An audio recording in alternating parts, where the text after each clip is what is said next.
Hi, everybody. We're on to chapter 7.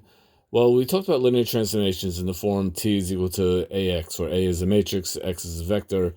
Let's look at R2 example. A is the matrix negative 1, 0, 0, 1, whatever.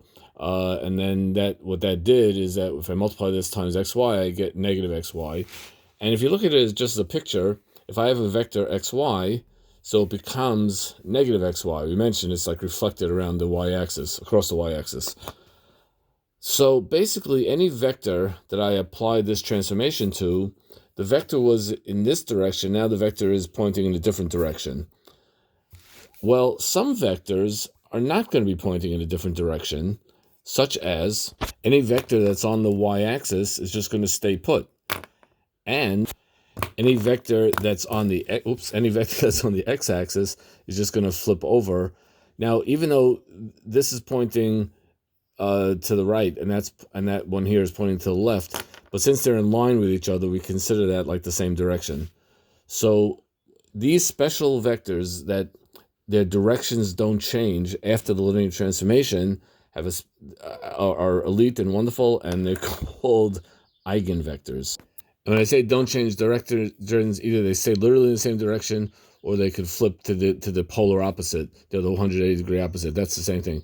Even if I would, let's say, for example, let's say I had t of x equals ax, where a is now the vector 2, 0, 0, 2, and what that basically does is that it takes the vector xy and it just kind of doubles it to 2xy. So, by the way, this is supposed to be a straight line. I didn't draw it good. So xy now became 2xy.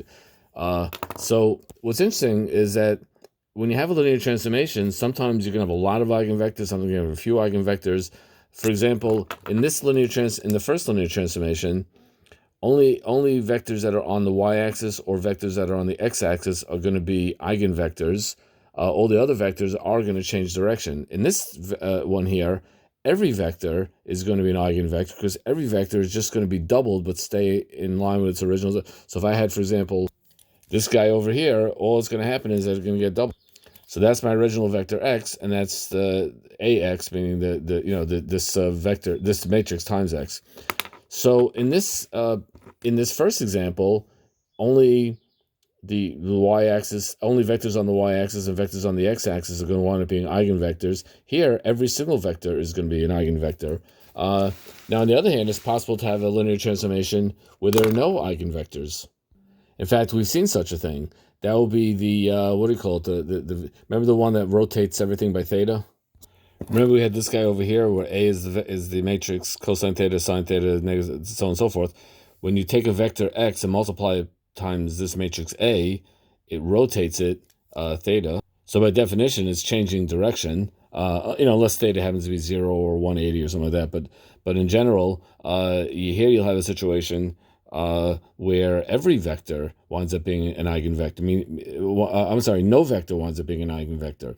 So here you could have a situation where there are no eigenvectors. If this is our matrix, here you can have a situation where there are only these kind of two eigenvectors. Not two. There's really infinite amount because anything on the y-axis, anything on the x-axis, but that we're restricted to that. Whereas here, this guy over here, in the doubling one, everything is an eigenvector. You could have no eigenvectors. Every single vector is an eigenvector. Some subset of the vectors are eigenvectors. There's all different, interesting possibilities. The formal way of expressing that something is an eigenvector is as follows: ax equals lambda x. A is a matrix, x is a vector, lambda is a constant. So lambda is called an eigenvalue. X is called an eigenvector. Because if you notice, in this first example, the eigenvalues are just +1 and -1. Because if the vector is because when a vector is on the y-axis, then it just stays the same. So ax equals just 1 times x. So the constant, the eigenvalue is 1. Here, ax is going to equal exactly negative x, so it's going to be -1 times x. In this example, the eigenvalue is going to be 2, because in this example, ax equals 2x. And here, as I said, there are no eigenvalues. So over here, ax equals x, or 1 times x. Here, ax equals negative x, or -1 times x. So 1 and -1 are the eigenvalues. Over here, ax winds up equaling 2 times the original vector x, so the eigenvalue is 2. And that's a little